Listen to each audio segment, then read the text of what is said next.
The American Israel Public Affairs Committee. It was incorporated in 1963. For 10 years prior to that, it was known as the American Zionist Committee for Public Affairs. AIPAC calls itself America's pro-Israel lobby, and according to its website, it has over 3 million members across the country in regional chapters working to, quote, expand and strengthen the U.S.-Israel relationship, end quote. You may know AIPAC as being one of the biggest and most recognizable donors to many of the members of Congress in your state. But contributing to campaigns is a relatively new function of the organization. Before 2021, AIPAC did not endorse candidates nor give political contributions. Its focus was on lobbying elected officials, not actually electing officials. But in a dramatic shift in policy, AIPAC began directly funding candidates and spending big on races in 2021. AIPAC Political Action Committee, AIPAC-PAC, filed something called a Statement of Organization with the FEC just in time for the 2022 election cycle, where it spent $50 million, including both direct contributions to candidates and outside spending, like TV advertisements. According to AIPAC, it donated money to 365 candidates from both parties, including every single member of both Democratic and Republican leadership in Congress. 109 Republicans who voted against the certification of the 2020 presidential election in America received campaign contributions from AIPAC.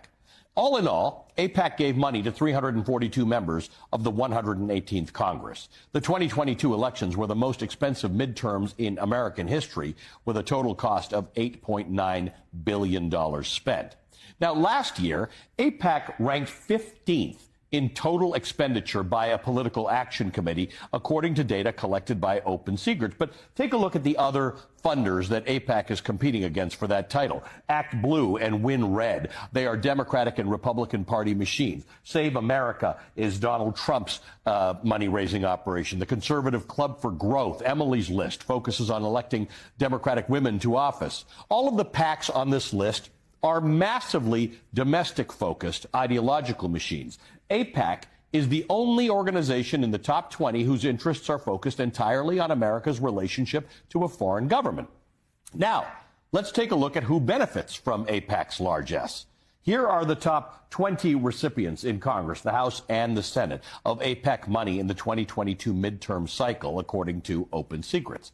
They're members of both parties. They come from every corner of the country with varying levels of experience in Congress. The Democrat Glenn Ivey of Maryland tops the list. He beat out fellow Democrat Donna Edwards in Maryland's House primary after AIPAC poured millions into pro-Ivey advertisements and mailers.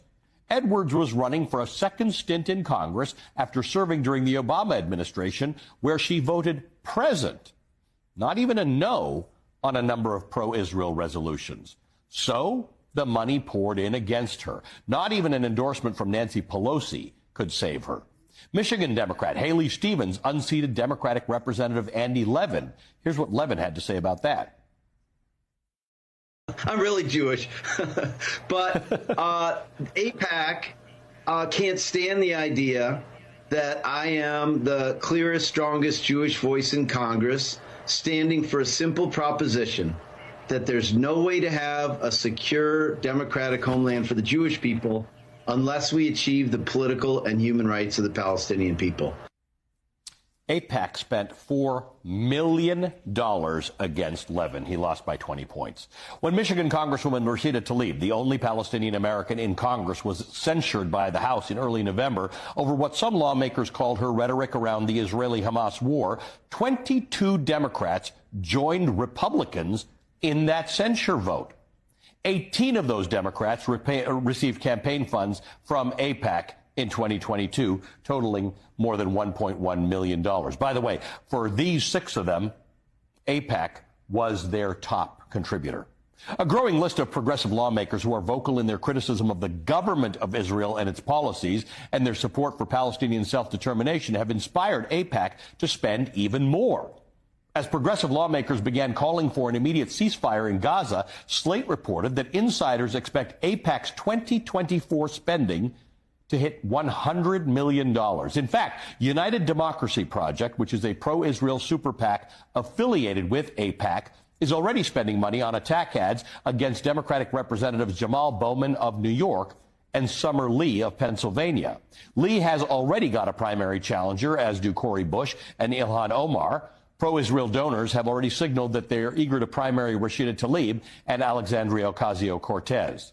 Congresswoman Lee already overcame AIPAC's financial influence against her once. She tweeted criticisms of Israel's treatment of Palestinians in 2021, but as a candidate, she affirmed Israel's right to exist. But that's not good enough. AIPAC spent nearly $3 million in the primary alone to defeat Lee, and they almost did.